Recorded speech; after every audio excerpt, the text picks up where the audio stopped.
Saya yakin bukan cuma saya yang ngalami hal seperti ini. Kenapa orang yang kepintarannya tidak lebih dari kita, sekarang malah karirnya bisa nanjak?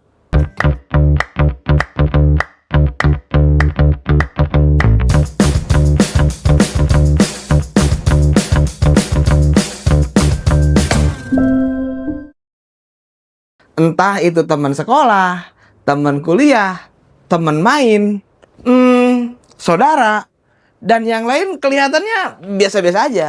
Skillnya nggak istimewa banget, pengalamannya juga nggak terlalu ekspert. Tapi entah kenapa, dia sering kelihatan sering mimpin rapat, mimpin project, ikut perjalanan dinas, sering ketemu sama orang-orang penting. Halo, salam kenal. Saya Agung Warja, expertise trainer di bidang karir and self development. Mayoritas karyawan atau pekerja percaya bahwa kerja bagus sama dengan karir yang bagus. Di dunia kerja tidak semudah itu, karena ada perbedaan besar antara menjadi kompeten dan dianggap siap di posisi besar.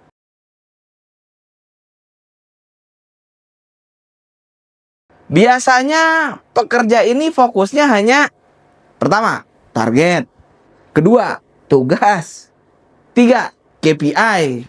Ini nggak salah, tapi ketika dapat pertimbangan untuk promosi yang sering dinilai itu ya kemampuan bekerja lintas tim, kemampuan mempengaruhi orang lain, kemampuan manajemen konflik, dan yang terpenting kemampuan ambil keputusan. Nah, kalau hal-hal tersebut tidak ada dalam diri kalian, apakah orang lain mau berkiblat ke kalian? Ada juga karyawan atau pekerja yang wah, hebat banget. Skill tekniknya baik dalam pendataan, perumusan, sampai outputnya juara banget. Tetapi setelah dilihat-lihat, nggak pernah kasih ide-ide ke tim. Nggak pernah bercanda bareng sama timnya. Kontribusi juga terlihat seadanya. Padahal yang kayak gitu, atasan ngelihatnya sebagai karyawan yang tidak berpotensi. Ya, namanya juga hasil kerja yang biasa-biasa aja. Tapi di sisi lain, para atasan pasti akan lebih melihat orang-orang yang seperti good communication, membangun hubungan baik hingga membentuk sebuah koneksi dan relasi besar.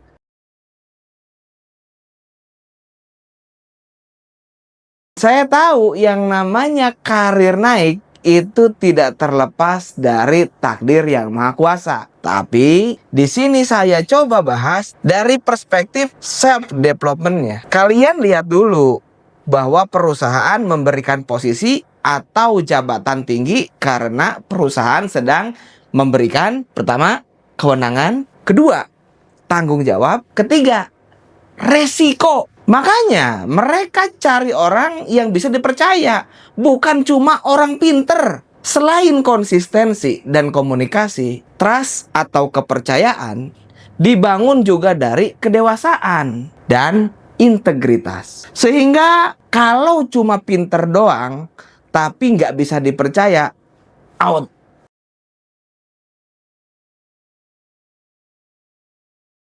Coba kita pikir sejenak, kalau orang yang cukup pinter dianggap sebagai ahli, mereka jadi orang yang selalu diminta menyelesaikan masalah. Akhirnya perusahaan melihat sebagai ahli teknis hebat. Sekarang saya mau buat kalian yang introvert atau ekstrovert, kalau memang kalian bertekad untuk naik karir cepat.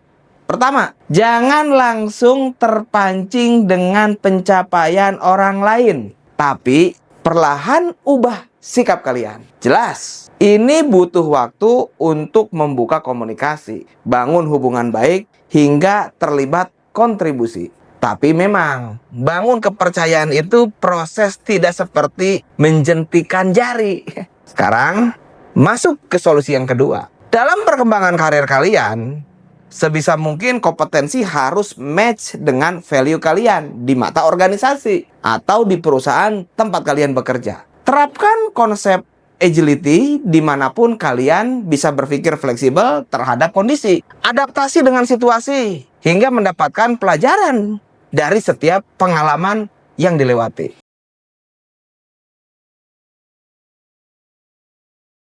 Ngerasa karir kalian lebih lambat daripada orang lain, ya boleh saja. Tapi langsung bertekad untuk merubah diri. Bukan menyimpulkan sistem yang tidak adil.